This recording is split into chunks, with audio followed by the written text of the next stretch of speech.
Welcome to the Pennington Quiltworks Makers Table. I would like to show you what I've been working on. I have been crazed making yo-yos, and I want to show you what I've been doing. You start by choosing your fabrics. I've chosen a large variety of cave fabrics. I really like the effect it gives having large prints in them of multiple colors. You don't have to do that. You can certainly use whatever you'd like to use. But I've just enjoyed these colors so much. First, you're going to need a yo-yo maker. These are from Clover. This is the extra large size that I've been using. It is in two parts. There's an outer part and an inner part. I'll show you in just a second how to use those. You're going to need a good pair of fabric scissors, some needles. I've been using John James size 9 sharps. You are going to want a needle threader. You're going to be threading a lot of threads. I want to show you, this is my needle threader that's about 20 years old, and I've been using it all that time since we first discovered it at Quilt Market in the 90s. This is the needle threader that you can buy today, and it comes in such gorgeous colors: purple, pink, and this yellowy green color. So it's just, I still use my old one, but it's kind of fun to have these new pretty ones too. You'll need thread. You really don't need a particular color of thread. It's best, I've learned, to use cotton thread. I tried some with some polyester thread, embroidery thread that I had, and it's too slippery. It doesn't hold well. So I pulled out my ring, my bobbin ring, and that just had lots of colors in it. I've been working from that. I also had, and you probably have something like this at home, this lovely box of brightly colored threads. And although I don't really need to use these colors, it's been joyful using them because the colors are so beautiful. I have, as I said, collected a whole lot of cave fabrics from the store, and I've cut them all into 6-inch squares. What I do next is I have printed out some just paper templates that are 5 3/4 inches, and I take a few of my squares, stack them up. Look at this one. Isn't this gorgeous? I love it. So I'm stacking those up. And then I put one of my templates on top of it, pin it in just a couple of places, use my scissors and trim around it. You could do this with a rotary cutter, but you know what I find is that I actually like cutting with scissors, and I don't get that much opportunity. So I decided to do mine with scissors. I also can do this right at my coffee table, and so it's just easy to pick up and do. No mat needed. They don't have to be perfect, but I found that 5 3/4 inches works great. So let's get started. I like to take a really long piece of thread, stretch your arms all the way out, cut. Your needle goes into the needle threader, eye side down. Pull this down here kind of tightly, push the button, and the wire pushes the loop right through the needle. Then I like to get the two ends together. We are doubling the thread, so you need to get the two ends knotted together down here. Do you know how to make a quilter's knot? We're going to do one right now. Make a complete circle with your needle and the end of the thread, and hold the ends of the thread against the needle with your thumb and finger. And then with the other hand, wrap the two threads around the needle about 4 or 5 times. Pull those under your thumb and finger. I like to then put some fingers inside this loop that's remaining down here. And as I pull them off the end of the needle, I keep my fingers in that loop just so it doesn't get all tangled up on me. Pull the knot all the way down to the end, and you'll get a nice little knot there. at the end. Put that aside for a second and let's get our fabric set up. So we're going to take the outer ring of the yo-yo maker. We're going to put our fabric right side down.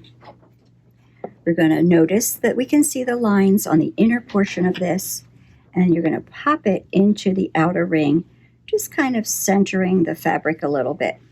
Now if you peek over the top, you're going to want to get the little line matched up with one of these little notches on the other side.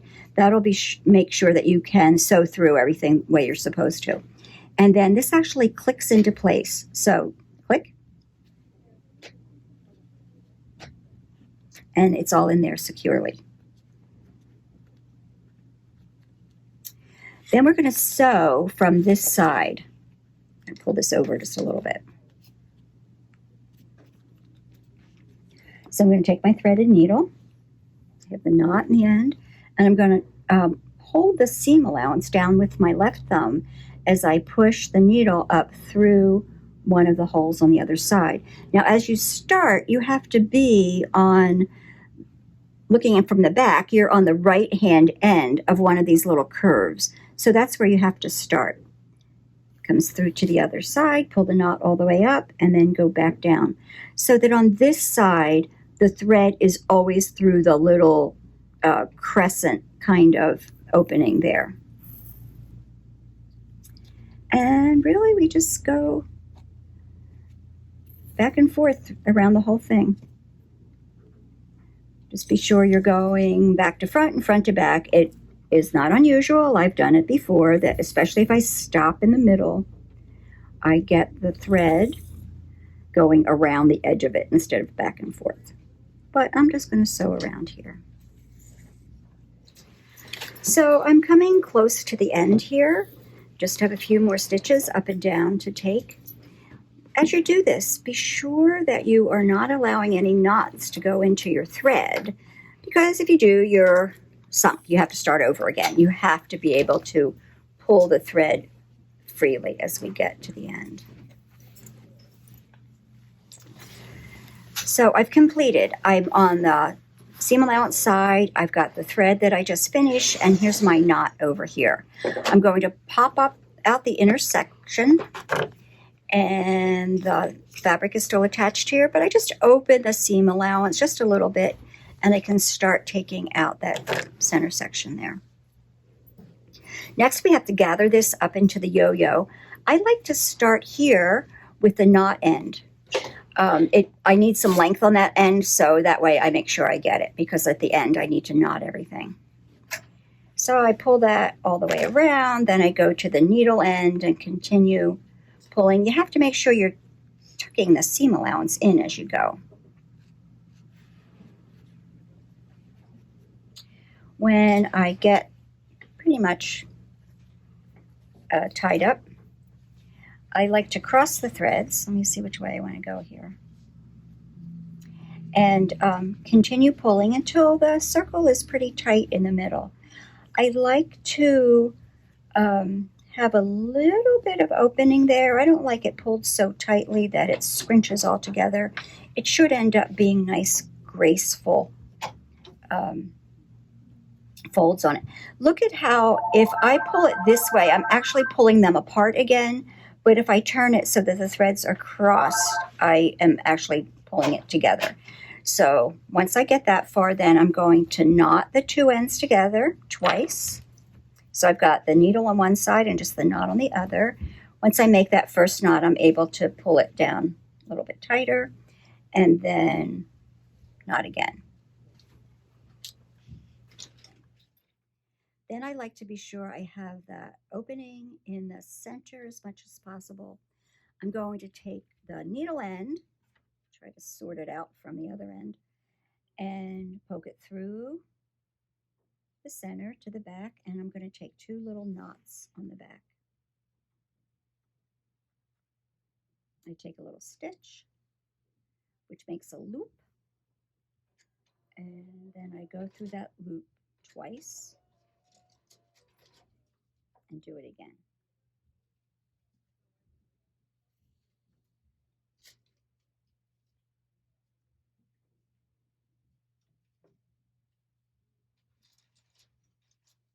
just travel that end over a little bit and cut it off close to the fabric.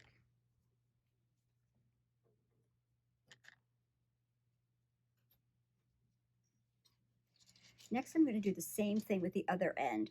I have to start by cutting that knot off. I don't need that there. I go back to the needle threader, put the needle back in.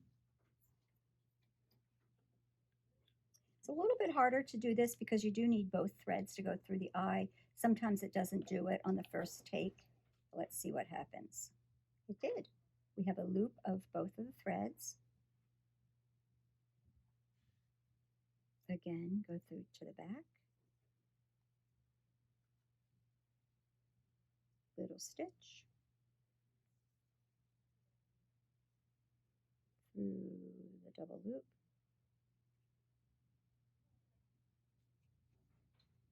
Twice.